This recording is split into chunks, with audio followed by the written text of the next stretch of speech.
Hola, vamos a hablar de Ortega y Gasset y de el texto que entra para la EBAU en Madrid, que habla del problema de nuestro tiempo.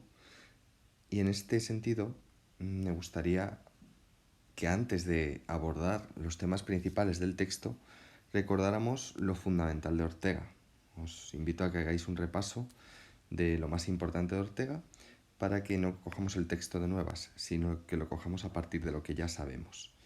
Mirad, tenéis que recordar, para empezar, cómo él elabora su perspectivismo. Recordad que el perspectivismo para Ortega no es solo todo lo que procede del yo, ¿no?, que sería todo lo que viene de la filosofía moderna, este lado de la derecha, ni todo lo que procede de las cosas, que sería todo el lado de la filosofía antigua y medieval. Recordad que la filosofía antigua y medieval eran realistas, objetivistas, se basaban en la ontología. La filosofía moderna es idealista, es subjetivista, se basa en la epistemología y parte del yo. Bueno, pues ni una cosa ni otra, sino que él propone que ni el yo solo ni las cosas solo, sino el yo con las cosas. Es decir, la realidad radical para él sería ese término medio que hay entre un yo lanzado hacia las cosas que se plantea, hacia aquello que piensa. De ahí su famosa frase de yo soy yo y mi circunstancia, ¿no? Si la salvo a ella, me salvo yo, decía Ortega. También tenemos que tener en cuenta, para entenderlo de un modo más profundo, todo su raciovitalismo. Recordad que él elaboraba un nuevo concepto de razón como todo aquello que relaciona al hombre con el mundo y se enfrentaba al racionalismo clásico, y esto sí que tiene mucho que ver con el texto. Racionalismo clásico sería aquel que forjó la ciencia, ¿no? Esa razón lógico-matemática, cartesiana, platónica. Bueno, frente a eso surgió en el siglo XIX sobre todo el vitalismo, y el vitalismo prácticamente llevó a un irracionalismo, en el caso de Nietzsche, ¿no? En el caso de que cada uno tenía su perspectiva y era imposible unirla con la de los demás. Él propone que ni una cosa ni otra, sino que la realidad radical vuelve a ser algo que está en medio, lo que él llama la razón vital. Una razón que incluiría dentro de sí todo lo humano, no solo la racionalidad analítica y matemática, como veis ahí, sino la emocional, la poética, la artística, la moral, todo lo que se os pueda ocurrir que entra dentro de lo que él llama historia. Historia sería la manera de vivir del hombre, ¿no? Lo que llama también Ortega vida, o lo que llama el devenir, porque todo está en constante cambio para el hombre. Y no se puede categorizar en las categorías lógico-matemáticas de la ciencia tradicional. Bueno, pues todo eso sería el raciovitalismo y incluiría todo tipo de racionalidades, como veis. Aquí he puesto unas cuantas, pero habría todas las que se os ocurrieran. Bueno, el raciovitalismo, recordad que lleva también a plantearse qué es esa realidad radical para el hombre, y esa realidad radical para el hombre, su manera de vivir, le llama Ortega de distintas maneras. Le llama, como habéis visto antes, le llama vida, le llama devenir, le llama historia. Bueno, pues cuando él elabora en un libro que procede de unas conferencias que se llama ¿Qué es filosofía?, creo recordar que es en el capítulo 10, él hace una elaboración de las categorías de la vida y lo explica muy bien, ¿no? Él parte de una serie de categorías que en cada hombre se dan de un modo distinto, pero que ciertamente todo hombre, para entender lo que es su vida, tiene que pasar por ellas. Como ya lo expliqué en un vídeo anterior, voy sencillamente a recordarlas. La vida es aquello que nos pasa, lo que vamos haciendo en la vida, y eso es porque somos conscientes de lo que nos va pasando. Esa conciencia nos lleva a encontrarnos a nosotros mismos, pero nos encontramos rodeados de cosas. Esas cosas que nos rodean, que no es más que aquello que nos afecta, pues es lo que llamamos el mundo. Entonces, una vez que nos vemos en el mundo, pues estamos a la vez determinados por la fatalidad de aquello que nos rodea, y a la vez somos libres en el sentido de que tenemos que elegir, nos vemos obligados a elegir una de esas opciones que esa fatalidad nos está ofreciendo. Al elegir, al vernos obligados a elegir, siempre estamos pensando qué es lo que nos va a pasar y a qué nos va a llevar esa decisión. Por lo tanto, nuestra vida siempre se enfrenta con como un proyecto, como un problema a resolver y siempre en el futuro. Por eso el núcleo de la vida para Ortega siempre es el futuro, eso es la categoría de futurición, ¿no? Bueno, esto aplicado a la historia, pues le lleva a entender que la historia es una mezcla de ideas y creencias, ¿no? Las creencias que tiene una generación es aquel ámbito de pensamiento en el que vive y que cuando pone en cuestión entra en una crisis histórica. Eh, las generaciones para Ortega son una unión de las élites y las élites que tienen que guiar a las masas y las masas que tienen que dejarse guiar. Pero cuando una generación lleva la contraria a su anterior generación, se convierte en una generación polémica, porque pone en cuestión las creencias, entra en crisis. Si no las pone en cuestión, pues sería una generación meramente acumulativa. Va generando eh, o profundizando mejor en los cambios que hizo la generación anterior. Bueno, habiendo repasado de un modo muy rápido las ideas más básicas del pensamiento de Ortega, yo creo que ya estamos preparados para ir al texto. Vamos al texto. El texto, que lo deberíais leer tranquilamente vosotros, se llama La doctrina, es un capítulo que trata de la doctrina del punto de vista. Vamos a elegir un color, bueno, este color, el rojo. La doctrina del punto de vista. Y es un capítulo que viene en un libro que se llama El tema de nuestro tiempo. Justamente este texto es muy central en el libro. Vamos a ver de qué trata. Lo primero que hace, como veis, bueno, si queréis vemos los apartados en los que lo he dividido, aunque se podría haber hecho de otra manera. Tiene un primer apartado en el que enfrenta a la cultura y el racionalismo contra la vida y el relativismo. Aquí tenéis en azul el punto de vista de la cultura y el racionalismo y en amarillo el punto de vista de la vida y el relativismo. Tiene un segundo apartado que habéis visto, lo veis ahí en verde, en el cual nos empieza a presentar el perspectivismo, pero con ejemplos de los sentidos, ¿no? De cómo percibimos, cómo oímos y cómo vemos.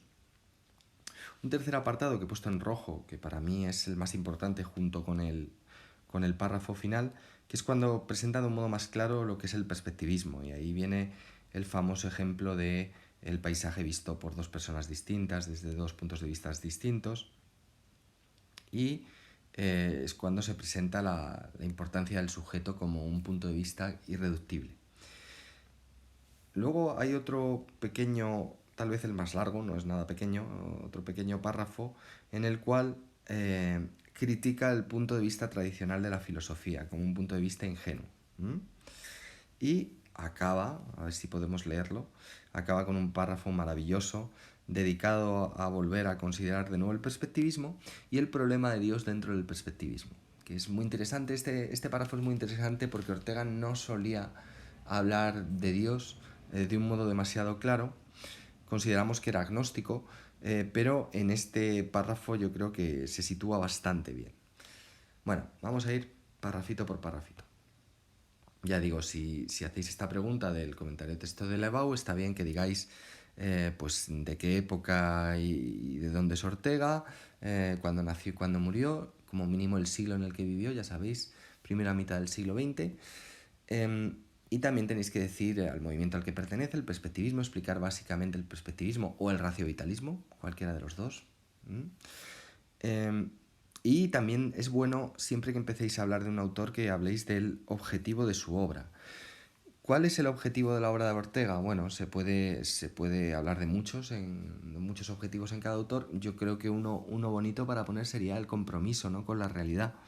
Explicar un poco a partir de ese yo soy yo y mi circunstancia, cómo la circunstancia nos compromete y nosotros nos tenemos que comprometer en ella para mejorarla, ¿no? Y toda su filosofía al final tiene un talante práctico de mejora de la realidad. Bueno, ese podría ser uno de los objetivos. Vamos al texto directamente. El primer párrafo. la contraposición entre la cultura y la vida. ¿De dónde sale esa contraposición? Le echáis un vistazo, lo leéis. Pero lo que viene a decir Ortega es que siempre se ha dicho que la cultura eh, eh, era necesaria para vivir, ¿no? Lo tenéis ahí puesto en un parrafito en verde, ¿no? La necesidad, ¿veis? Ahí lo tenéis, la necesidad que la vida tiene de la cultura. Pero lo que dice Ortega, bueno, no sé si entendéis esto lo que quiere decir es que si no fuera por la cultura viviríamos como salvajes prácticamente, ¿no? Bueno, pues lo que dice Ortega es que cuidado, que aunque la vida necesita la cultura también necesita a la vida. De hecho, ambos se necesitan. Esto ya lo vimos en Nietzsche, cuando estudiamos el pensamiento de Nietzsche, vimos que Nietzsche también contraponía a la naturaleza, no, perdón, a la vida y a la cultura. Y la diferencia entre Nietzsche y Ortega es que Nietzsche ponía por encima la vida de la cultura. Lo que está diciendo aquí Ortega es que las dos tienen su importancia y las dos necesitan fundirse, porque en cuanto se funden te das cuenta que no hay vida sin cultura y no hay cultura sin vida en el ámbito humano, se refiere Ortega. Bueno, aquí vendría esta idea, ¿no? De la síntesis del culturalismo y el vitalismo. Voy a quitar esto de rojo. Vale, una vez que él nos habla de esa contraposición entre la cultura, es decir, el talante civilizatorio que ha tenido el hombre a lo largo de los siglos y la vida, ¿no? nuestra expresión de las emociones, de los sentimientos, etc. Bueno, él liga la cultura, como veis, al racionalismo. Él dice que la cultura, claro, está muy ligada al racionalismo y que el racionalismo lo que hace es, para salvar a la cultura, niega todo sentido a la vida. Eso sería una de las posiciones. Por otro lado, liga la vida al relativismo. Y el problema es que el relativismo, para quitarle importancia a la cultura, por decirlo así, le quita tanta que no le da ninguna, ¿no? Para dar importancia a la vida le quita toda la importancia a la cultura. Evidentemente, Ortega cree que ambas opciones son cegueras complementarias, ni una ni la otra. ¿Por qué? Bueno, vamos primero a por qué la cultura, vista desde el punto de vista del racionalismo, nos lleva a una barbaridad.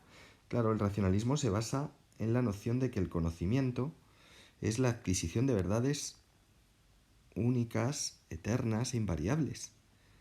Pero las verdades son invariables y por lo tanto si varían con las épocas históricas y con los hombres, ¿son únicas? ¿Son eternas? No tiene mucho sentido, ¿no? Por lo tanto, ahí los sujetos y la historia tienen un papel fundamental para la creación de la verdad, que es lo que defiende Ortega.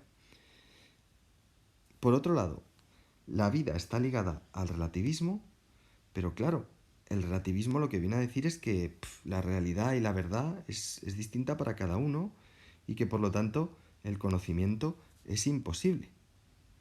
Si el conocimiento es imposible, no habría ninguna verdad ni tendría sentido la filosofía. La solución a todo esto que da Ortega es que a lo mejor ambas tienen un papel. Igual que decíamos al principio de este vídeo que ni el yo solo ni las cosas solo, pues aquí ni el relativismo solo ni la cultura solo.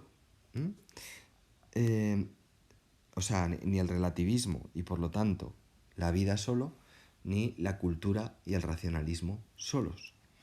¿Eso qué quiere decir? Pues que lo que él propone es el perspectivismo.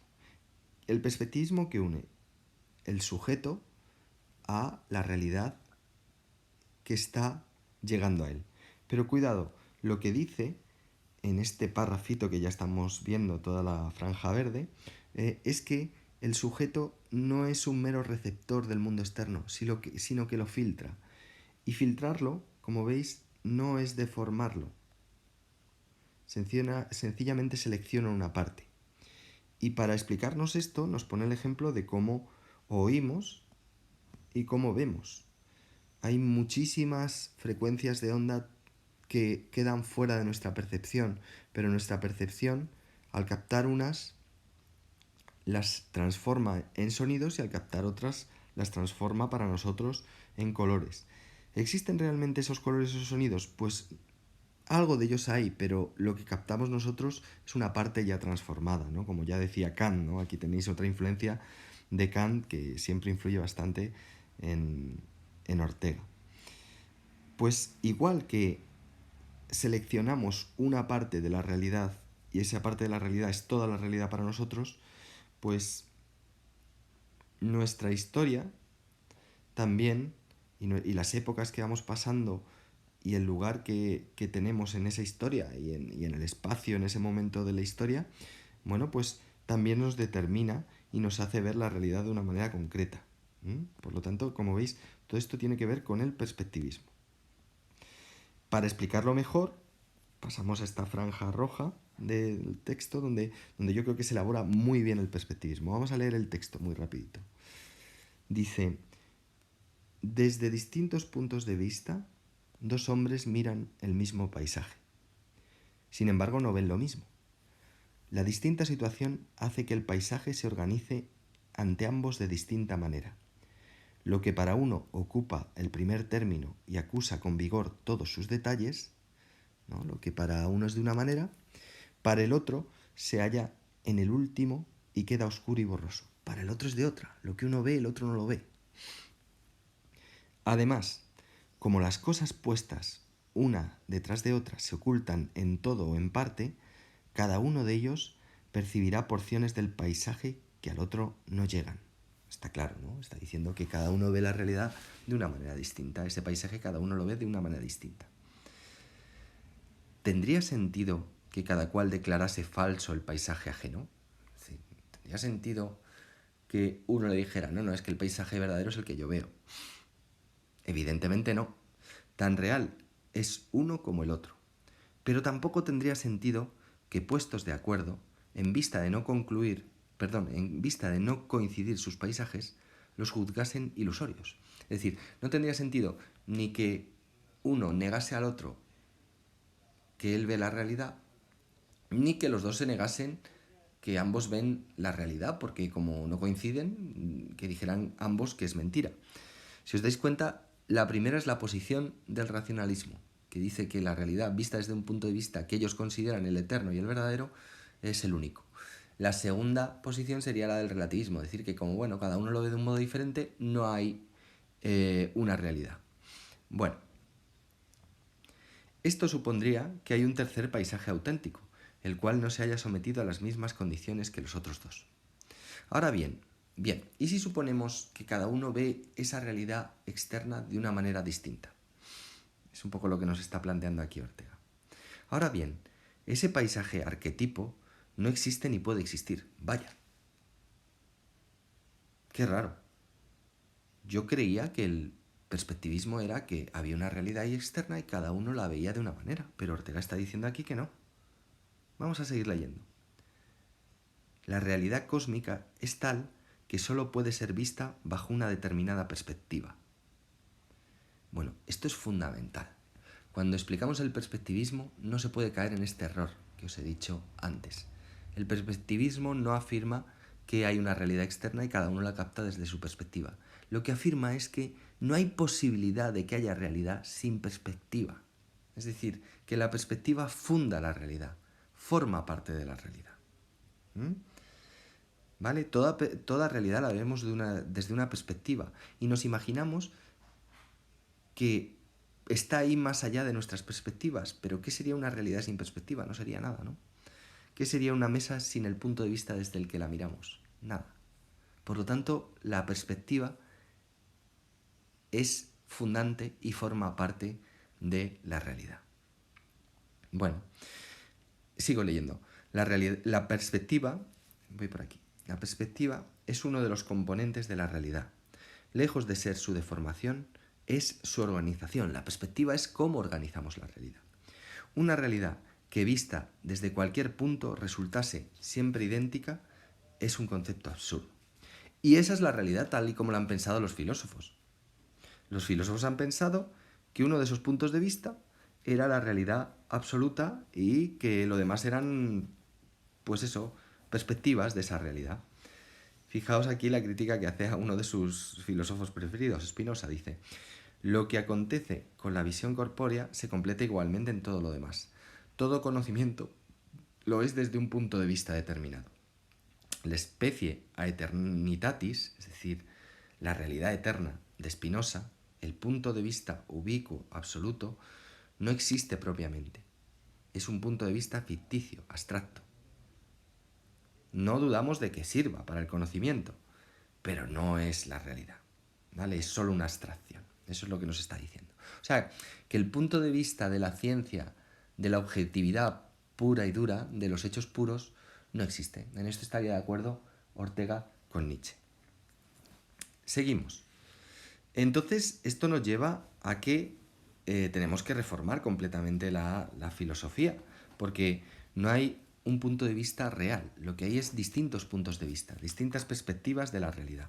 Y no tienen solo que ver con el espacio, con el punto de vista espacial desde el cual miramos las cosas, también tiene que ver con el tiempo. Yo no veo la realidad como la vería un ateniense del siglo V. Y eso es porque nuestras épocas también son una circunstancia que fija nuestra perspectiva. Bueno, o sea que estamos condicionados por las variables históricas. A partir de aquí viene un texto que critica esa manera de ver el mundo pensando que no hay perspectiva. Esa manera de ver el mundo pensando que las cosas están ahí y las vemos tal y como son, el realismo. No me voy a parar demasiado en ello, pero sí revisar algunas de las cosas que os pueden ser más problemáticas. Por ejemplo, cuando dice que la filosofía siempre ha sido utópica, ¿no? Y que lo falso es la utopía. La filosofía siempre ha sido utópica, aquí os lo estoy leyendo. ¿Por qué la filosofía ha sido utópica? Primero, ¿qué es la utopía? Algo que no está en ningún lugar y por lo tanto no pertenece a la realidad. Bueno, desde Platón, el mundo de las ideas, ¿dónde estaba? Fuera de este mundo. Ese mundo que era eterno, estaba hecho de realidades únicas, que no cambiaban, que no variaban.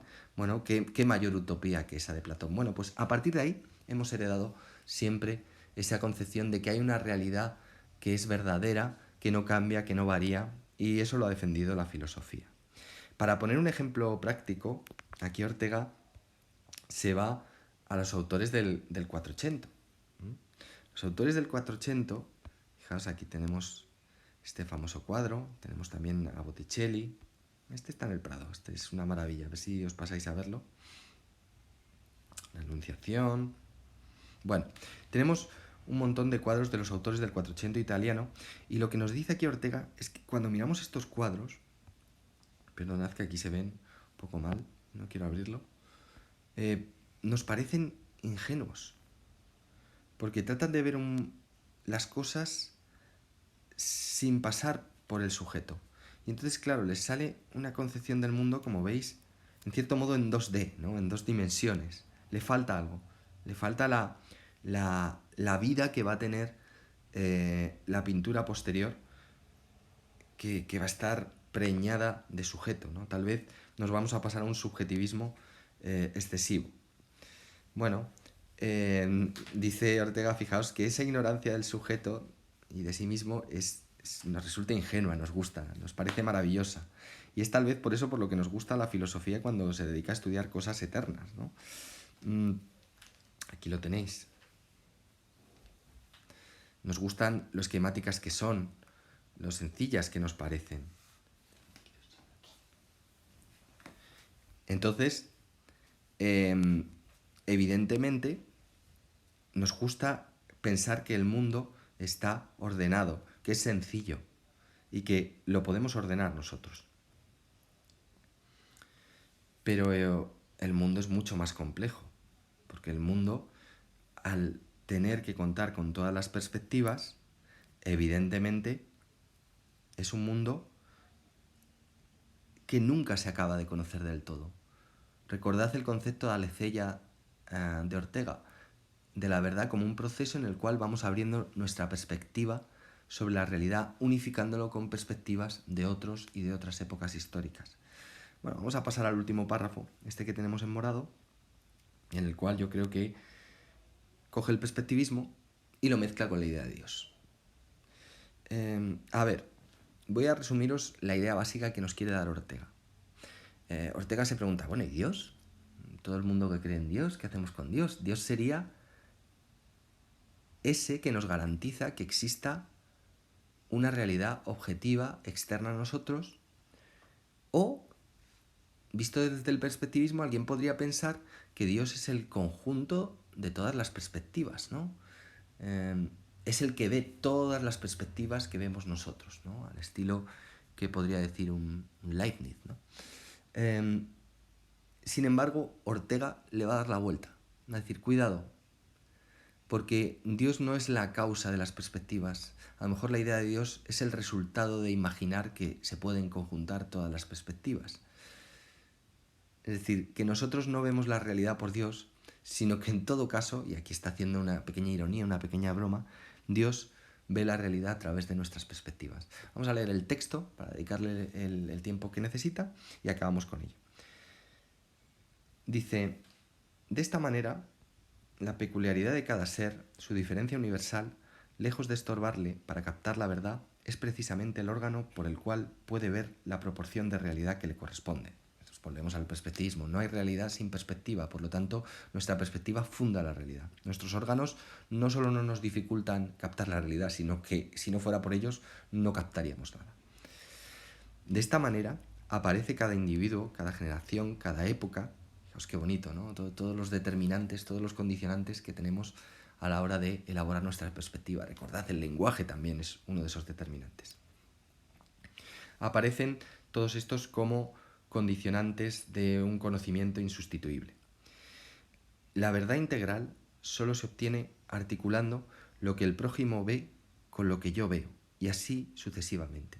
Es decir, que tengo que escuchar a los otros, tengo que dialogar con los otros para abrir mi perspectiva conjuntándola con la de él. Y así estaré más cerca de esa verdad que no acaba de ser un proceso interminable, ¿no? de entender a los otros, a lo demás, y tratar de abrir mi perspectiva. Cada individuo es un punto de vista esencial, por muy equivocado que creamos que esté. Recordad esa famosa frase de Ortega, toda verdad supone un error, todo error supone una verdad, ¿vale? Si pensáis bien esa frase, os daréis cuenta de que nadie está acertado del todo y nadie está equivocado del todo. Por eso tenemos que escuchar a aquel que nos habla para ver qué parte de verdad hay en lo que nos dice. Justaponiendo las visiones parciales, es decir, uniendo las visiones parciales de todos, se lograría tejer la verdad omnímoda y absoluta, ¿no? Si pudiéramos unir las perspectivas de todos, tendríamos una verdad absoluta.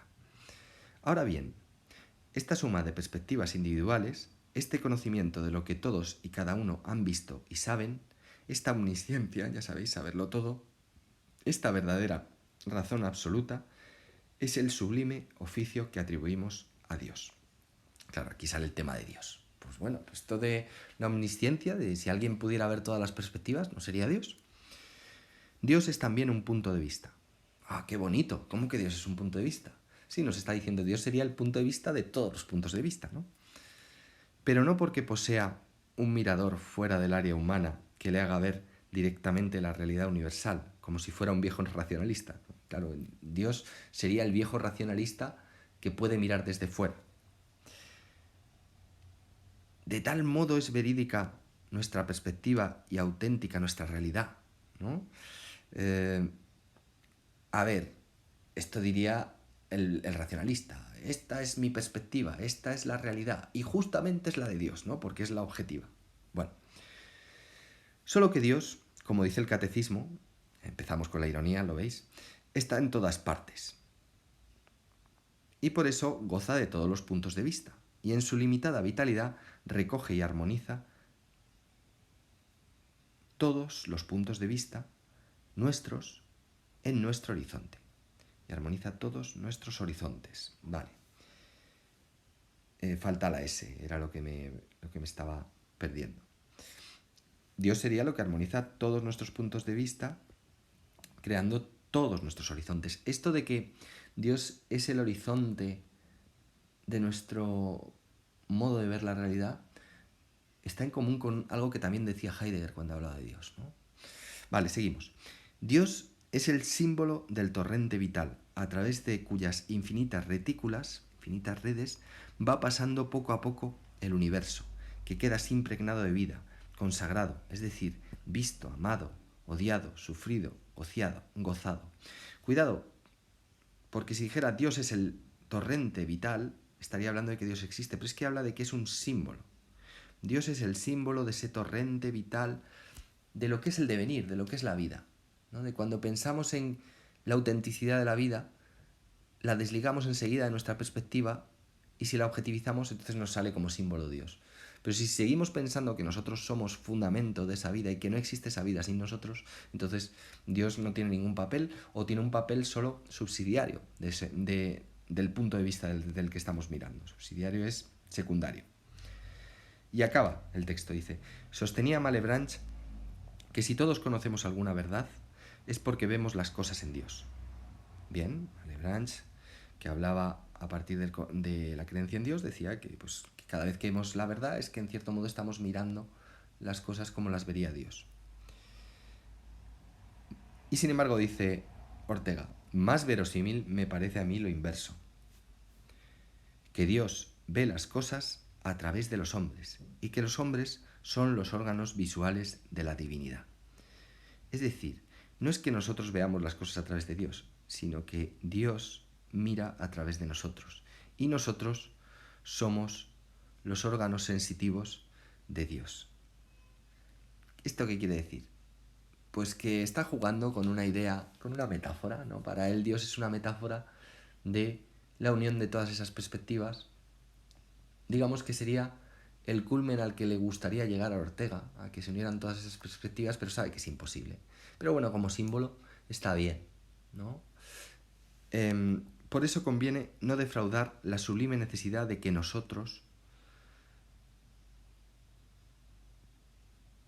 esto está más redactado, por eso conviene no defraudar la sublime necesidad de que nosotros tiene, e hincándonos bien en el lugar que nos hallamos, con una profunda fidelidad a nuestro organismo, a lo que vitalmente somos, abrir bien los ojos sobre el contorno y aceptar la faena que nos propone el destino, el tema de nuestro tiempo. Bueno, yo creo que en este párrafo lo que viene a decir es que no podemos dejar una vez más la responsabilidad a algo externo de nuestra vida y de nuestro tiempo, que creer en Dios le puede servir a algunos, pero en cualquier caso, creas en Dios o no, tienes que tomar la responsabilidad de tu vida,